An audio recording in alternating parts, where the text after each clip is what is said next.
పార్టీలో వెన్నుదన్నుగా నిలిచిన మా నాయకులందరికీ, కార్యకర్తలందరికీ, ప్రేమాభిమానాలు చూపిస్తున్న ప్రతి ఒక్కరికి హృదయపూర్వక కృతజ్ఞతలు.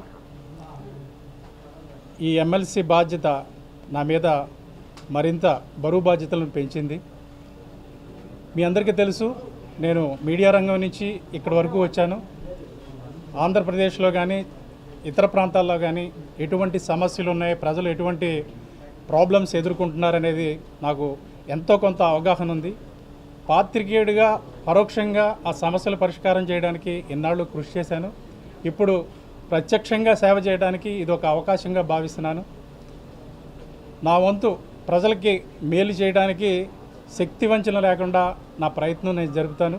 అదేవిధంగా జనసేన పార్టీ పురోభివృద్ధికి ప్రతి ఒక్క కార్యకర్తను పార్టీని రీచ్ అవుట్ చేయడానికి నా వంతుకు నేను కృషి చేస్తాను. ఇంతకాలం నాతో పాటు పనిచేసిన నా పాత్రికేయ సహోదరులందరికీ, మిత్రులందరికీ కృతజ్ఞతలు తెలుపుతున్నారు. నమస్కారం. సార్ ఎమ్మెల్సీలు మీ ద్వారా జనసేన మొదటిసారి భూమి కొడుతుంది, మండలిలో ప్రవేశపెడుతున్నారు.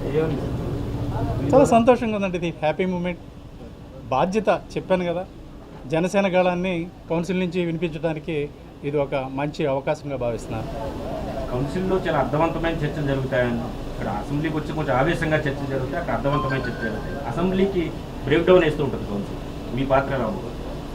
మీకు నేను చెప్పాను, పాత్రికేయుడిగా నేను చాలా కాలంగా ఈ డిబేట్స్ ఇవన్నీ అబ్జర్వ్ చేస్తున్నాను.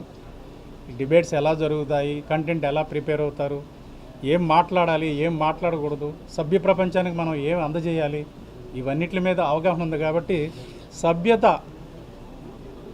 అసభ్యత తావు లేకుండా ఒక సంస్కారవంతమైన డిబేట్స్ జరిగే విధంగా నా వంతు ప్రయత్నం నేను చేస్తాను. Okay, thank you.